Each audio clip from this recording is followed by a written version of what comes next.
Now, I would like to call upon Harish of First MA English to welcome the gathering. A pleasant afternoon to everyone gathered here. Welcoming is an art which, when done perfectly, can turn strangers into family. It's a glad welcome we bring to you this afternoon, filled with desires and dreams we all share. From strangers to one family of learners, it's my pride and privilege to welcome this gathering to the webinar on the topic Conceit in Romantic Poetry on behalf of the Bards Club. First and foremost, I welcome Dr. V.L. Jayapaul, the head of the English department, to this occasion. A man of great devotion and patience who greets everyone with his warm smile and charisma. We felt blessed to be under his guidance. I welcome you, dear sir. It's my honor to welcome the resource person of the day, Mr. R. Manoj, Assistant Professor of English and Dean of Students, Loyola College, Mettala, on this occasion. A wonderful person with a vast knowledge in literature. We welcome you, dear sir. I also welcome Dr. S. Jerald Sagaya and Dr. Beverly Maria Francis, coordinators of the Bards Club, who had taken lots of efforts to organize this event. I welcome you, dear sir and ma'am. Last but not least, I take this opportunity to welcome our professors and students who are here to grace this occasion with their presence. Welcome, dear professors, students, and scholars. I thank you all for giving me this opportunity to welcome this wonderful assembly on this occasion. Once again, welcome one and all gathered here. Thank you, Harish. Now, I would like to call upon Dr. V.L. Jayapaul to felicitate the event.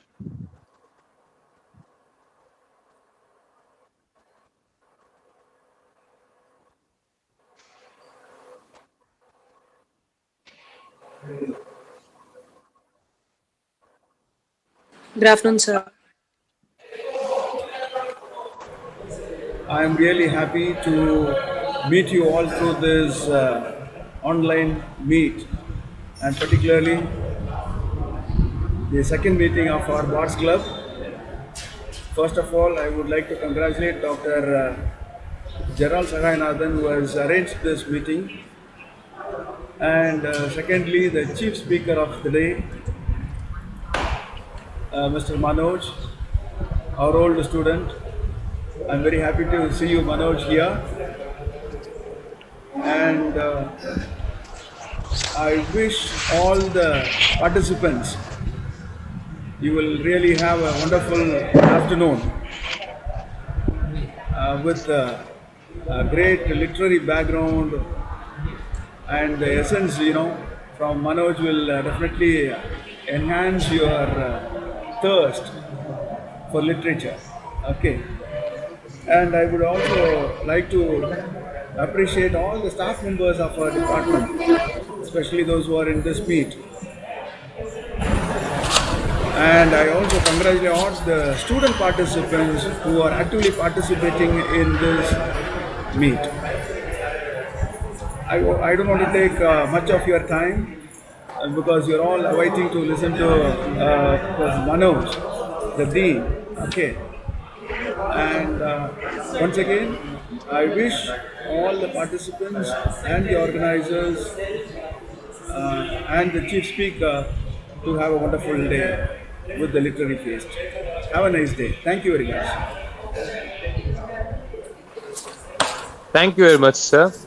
Now, I would like to call upon the research person, Mr. R. Manoj, Assistant Professor of English and Dean of Students, Loyola College, Mettala, to enlighten the gathering.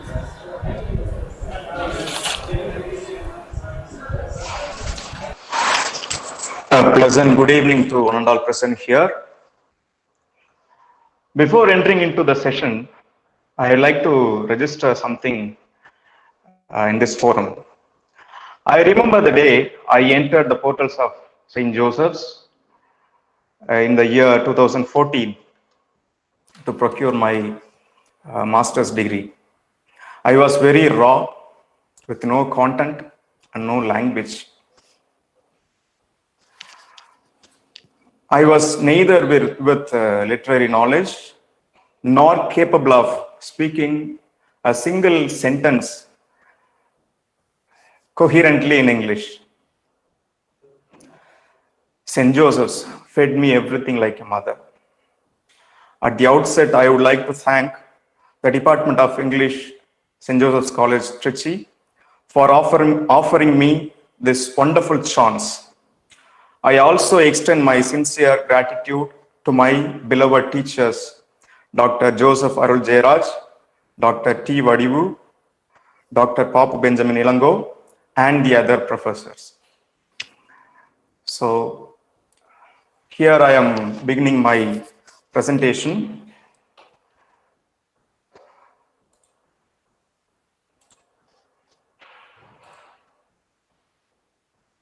Hope you are able to see my screen.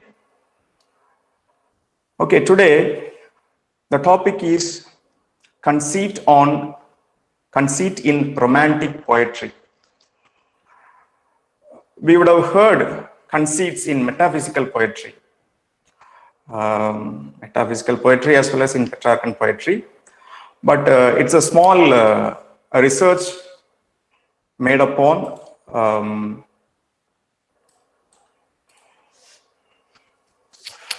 the romantic poetry. I think this would be a new area where we can explore ourselves. By seeing the topic, please don't get agitated. It's a very simple topic, maybe a kind of analyzing a literary device. Okay, so at this juncture, I am indeed happy to present my lecture in the Bards Club function. Right. So today's topic is conceit on romantic poetry.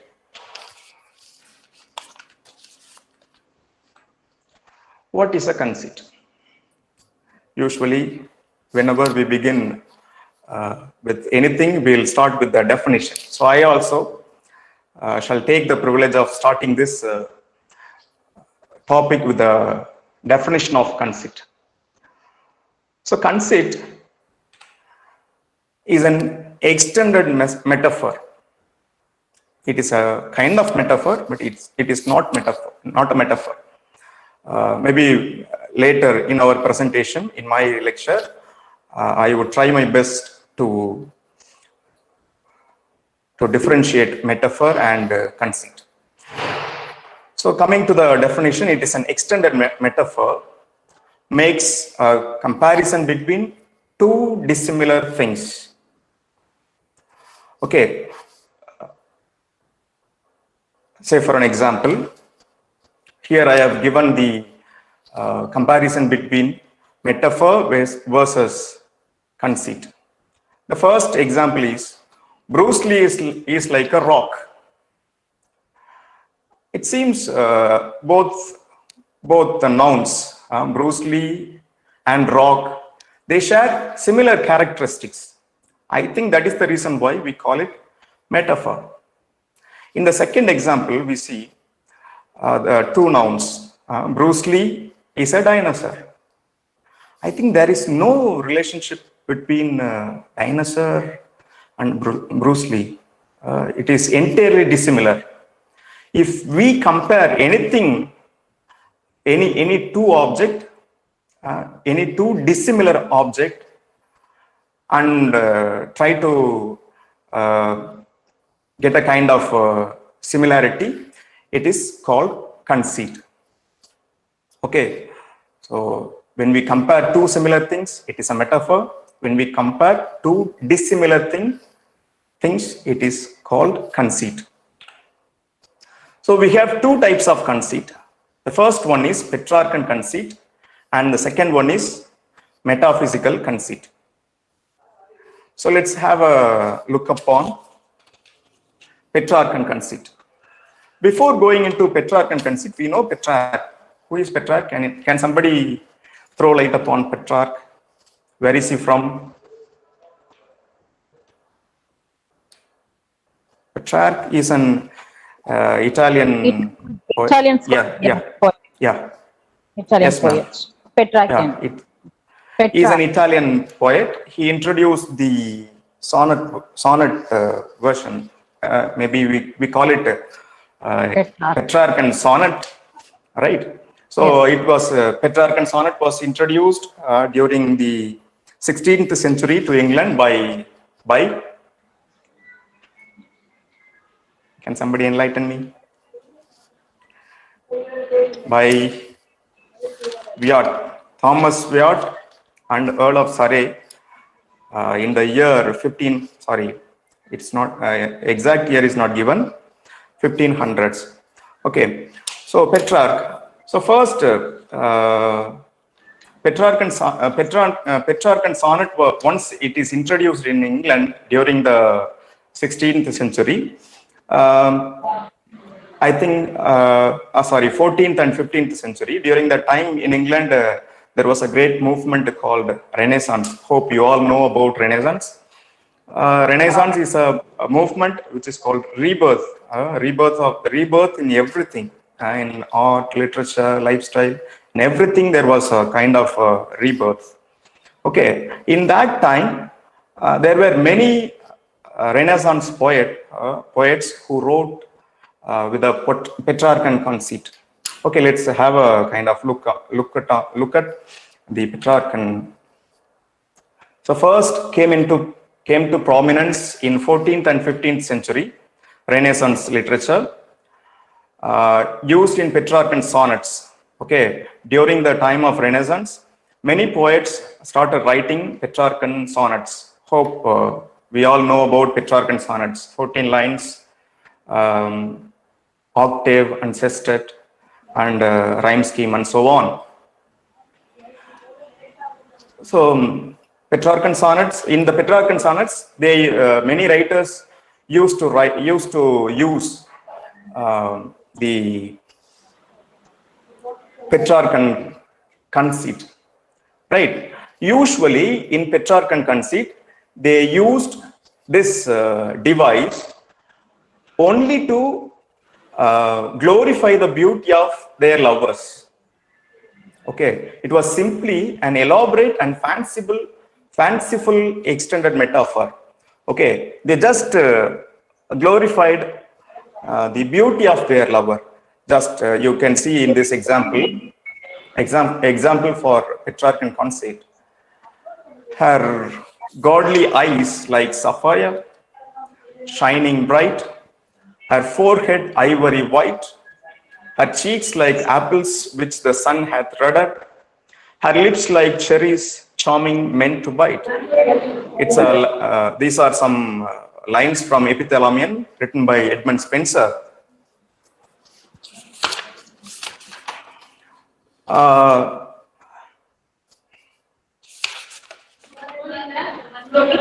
So here you can see the comparisons of objects, two objects. Eyes are like sapphire, forehead is in the color of ivory white, cheeks are like apples, lips are like cherries. Okay, as I said earlier, the poets, they just used the Petrarchan conceit during the time of Renaissance to describe the beauty of their lovers. So in metaphysical, let's come to the second type, metaphysical conceit. Metaphysical conceit is also associated with metaphysical poets of 17th century. I think you know the things about metaphysical poets who lived and wrote in the time of 17th century.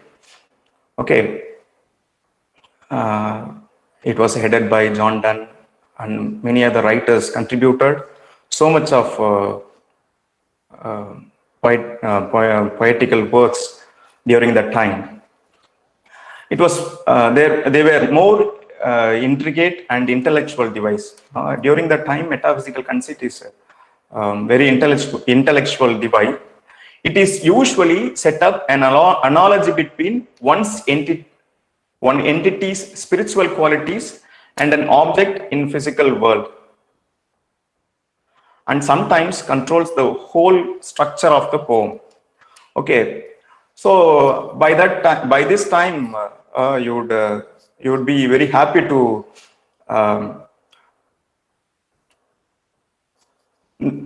get an example of metaphysical conceit. So here in metaphysical conceit, they just compare an object with an object of the physical world with the entity of the spiritual world. Okay, here is what that is what we see here. Okay, see, a valediction forbidding mourning by John Donne. It is written by John Donne. In this poem, the souls of two lovers, is compared to the two-legged compass. Okay, the souls of two lovers are compared with the twin-legged compass. Here we see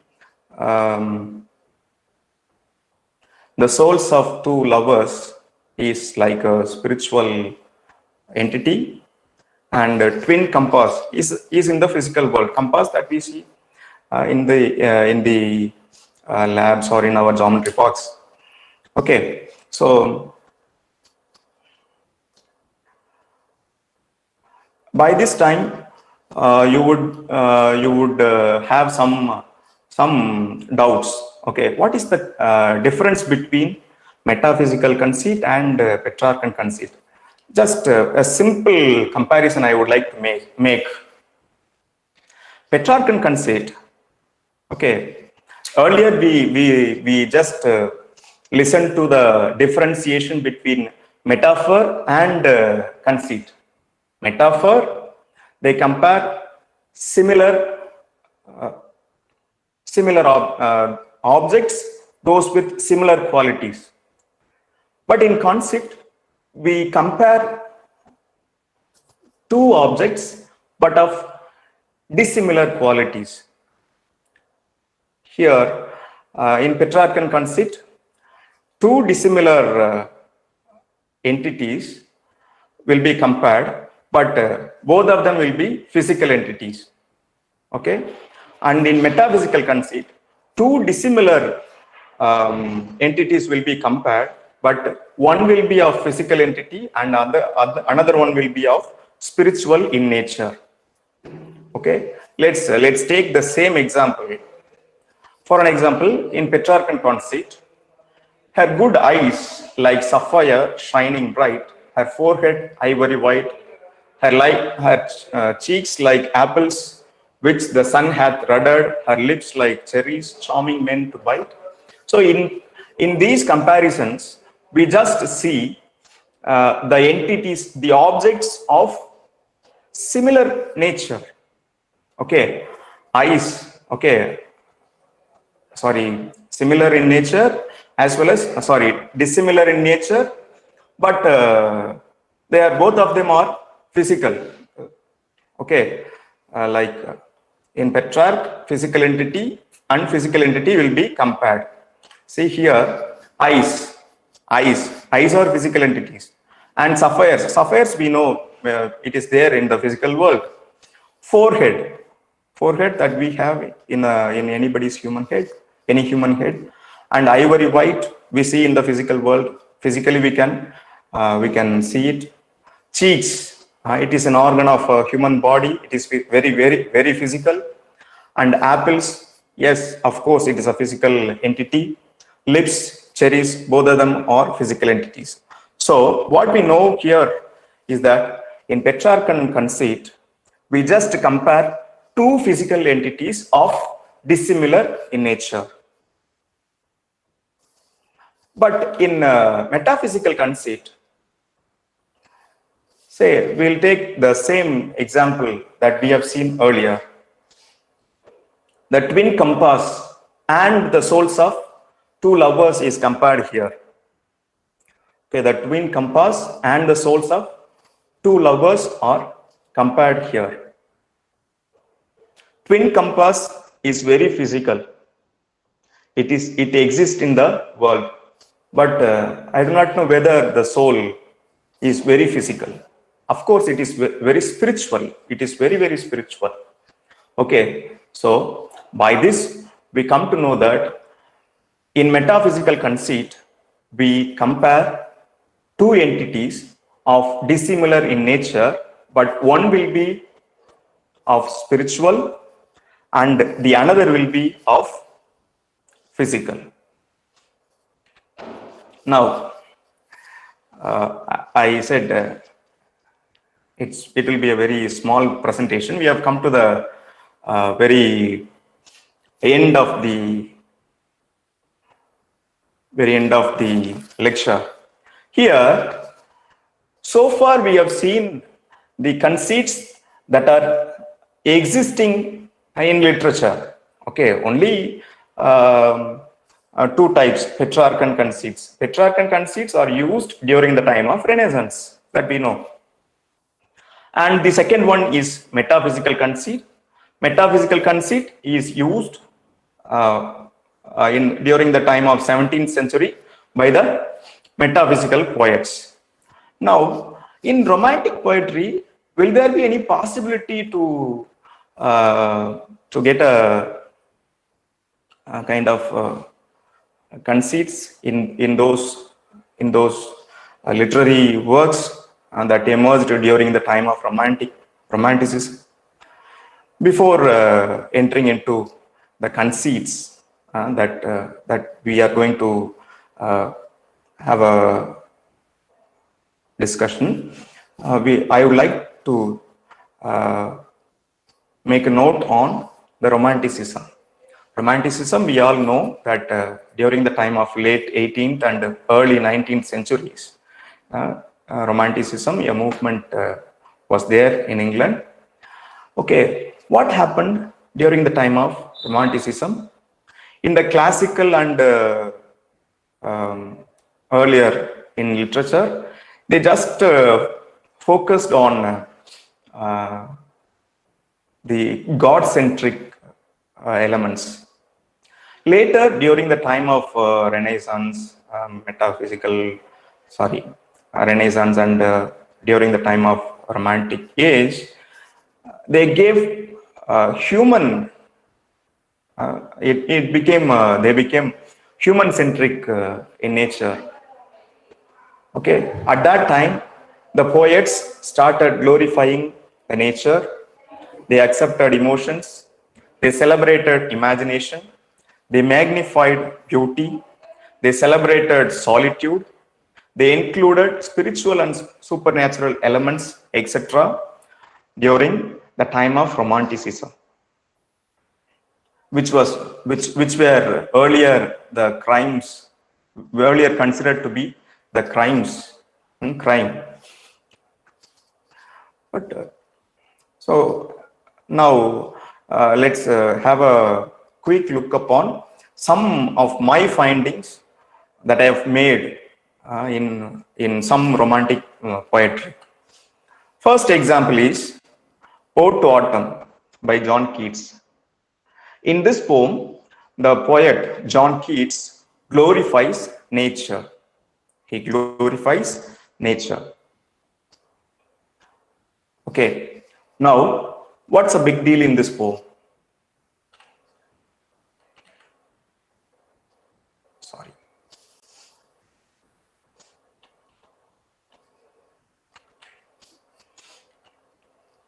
First example is Bright Star, Would I Wear Steadfast as Thou Art. It is written by John Keats. In this poem, the theme is natural beauty. In this poem, the poet addresses the star. Now, now we are going to look at the conceit alone in this poem. In this poem, star is addressed. Its quality is said to be steadfast. Steadfastness is attributed to the star. So here, comparison between two dissimilar elements happen. So automatically, it becomes a conceit. Here, star is a physical entity and steadfastness is a spiritual quality. So automatically, in this romantic poetry, knowingly or unknowingly, this poet John Keats have used metaphysical conceit.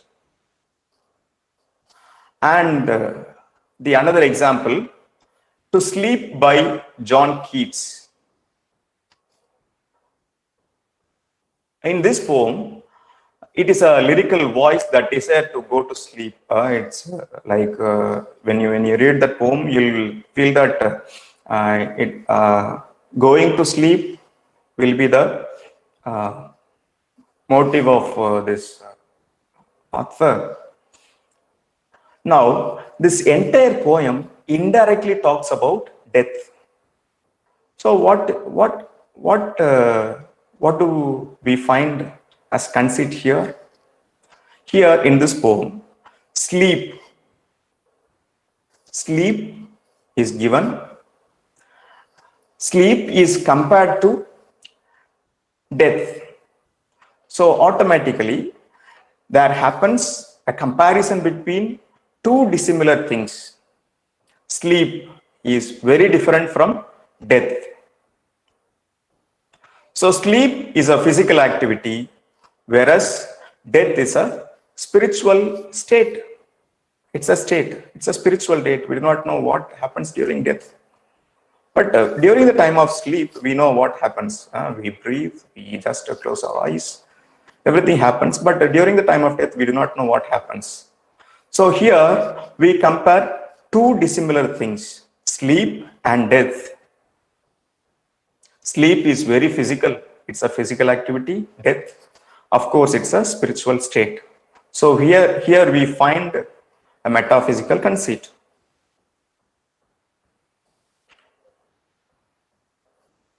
Sorry, I think the slide has been changed.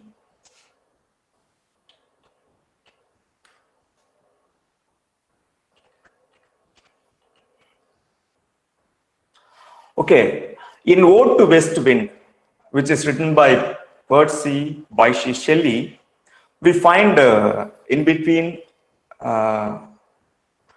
destroyer and preserver, in which we see the west wind is said to be the destroyer and the preserver. So usually we attribute the term destroyer and preserver to God. So destroyer and preserver is God. So automatically the west wind is compared with the God. I would say the west wind is compared to God. So automatically here there happens comparison between two dissimilar things, west wind and God. West wind does not have anything to do with God. It has no connection with God. But then it is compared here in this poem. So west wind automatically is a physical entity. We know, we feel wind in and around us. And God, I do not know whether we can feel physically. Of course, some say they feel God, but I do not know how physical God is. But so we take God as a spiritual being.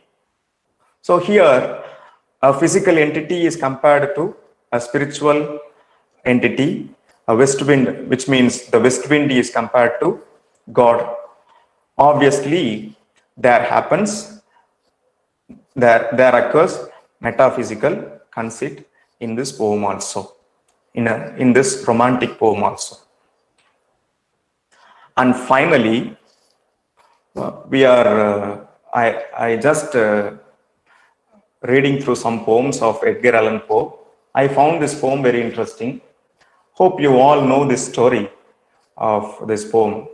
Okay, there is a stage, there is a theater in which all the angels are being seated. In that stage, there are many human beings. They are acting many dramas, and finally they are eaten by worms. Finally, the conqueror is the worm. Okay, that is the story of the poem. If time permits, you just go and read. Okay, so here I have found something with some a conceit here. Can somebody find out what where does the conceit lie?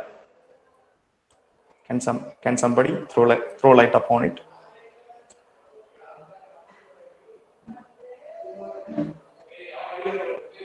Maybe to the students of St. Joseph's, uh, uh, if somebody answers, I could even give 500 if they are able to identify the conceit in this poem.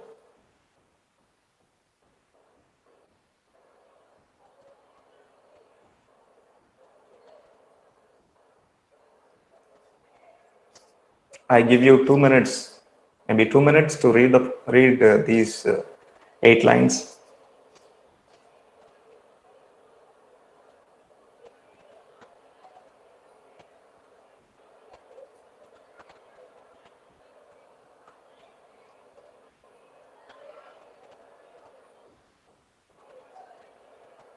Okay, anybody?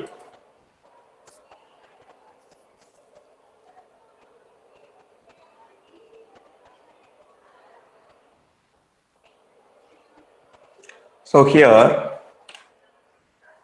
the word theater here refers to the world. So where does the conceit lie? Theater is compared to world. Theater here refers to world.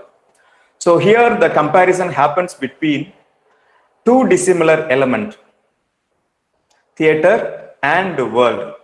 Of course, you may say that theater is very physical and the world is also very physical. But here in this theater, when you read through the poem, you may come to know that within the lonesome later years, an angel throng bevinged, bedight in veils and drowned in tears. Okay, this is the theater of the angels and other supernatural beings. Here the onlookers are the angels.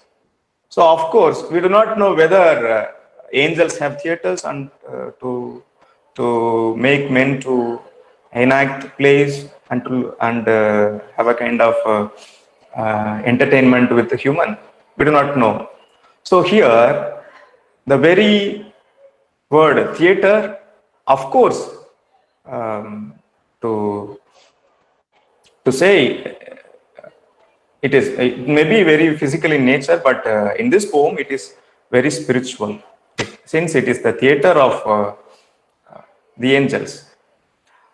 So theater is spiritual in nature in this poem, and the world, of course, it's physical. It's a physical entity. So here we find a metaphysical conceit. So I have made some sort of study on romantic poetry and made some references in which I was able to find out conceits, that too the metaphysical conceits in romantic poetry. Okay, those students who are willing to do projects, you need not to go to any new novels, any authors like this. You can also have a kind of look at things like this. You can explore your knowledge by make a study upon the poems like this, and you can also find out a lot of conceits that is prevalent in romantic poetry, not only in romantic poetry, but in the poems that are written under the sky. Okay, so conceit is prevalent everywhere. Okay, so that is the end of my study. Thank you so much.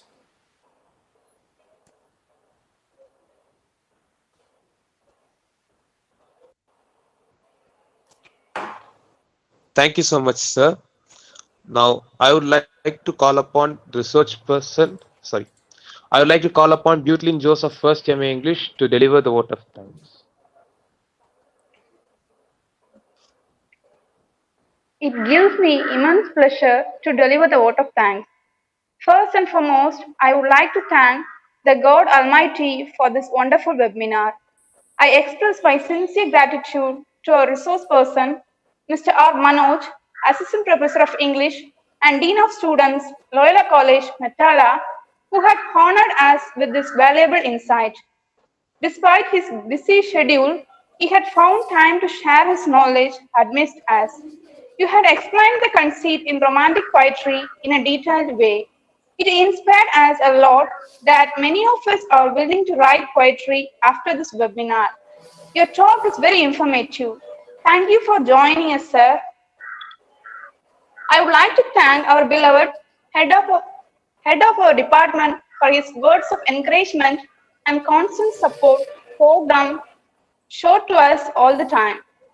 I extend my sincere gratitude to the coordinators of the Bards Club, Dr. Jerald Sagaya and Dr. Beverly Maria Francis, Assistant Professors of the Department of English, St. Joseph College, Trichy. I thank all the non-teaching staffs and students for showing huge interest in fulfilling the club activity and all the good hearts who worked for this webinar. I thank all the professors and students who have participated in this webinar.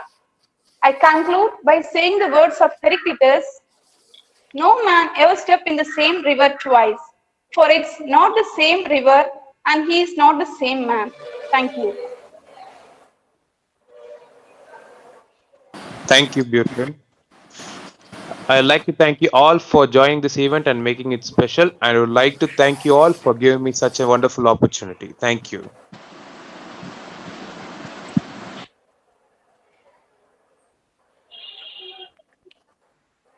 Dear participants, thank you very much for being with us and for making the program a grand success. You can get back to us with your valuable feedback. And dear students, we also have a proposal for you. You are most welcome to write your poems and send it to us via the mail so that we will be able to bring out a beautiful anthology. Thank you very much. And the date for submission is 15th of March. And now over to the head of the department. Thank you very much, Dr. Jerald. It was really wonderful. I should thank especially Manoj. Manoj, you have done your job well. And I think our students have benefited a lot. And I'm very proud of you. Once again, I wanted to congratulate the organizers, the coordinators of this Bards Club, Dr. Jerald and the assistant coordinator, Dr. Beverly Maria Francis. Thank you, professors. Thank you, others. Thank you, Students. sir. Yeah. Thanks a lot. Thank you so much, sir. And Thank you, sir. Thank you, students, Professor for Manoj. participation. Thank you, sir. Thank you so much, sir. Thank you. Let us leave the meet.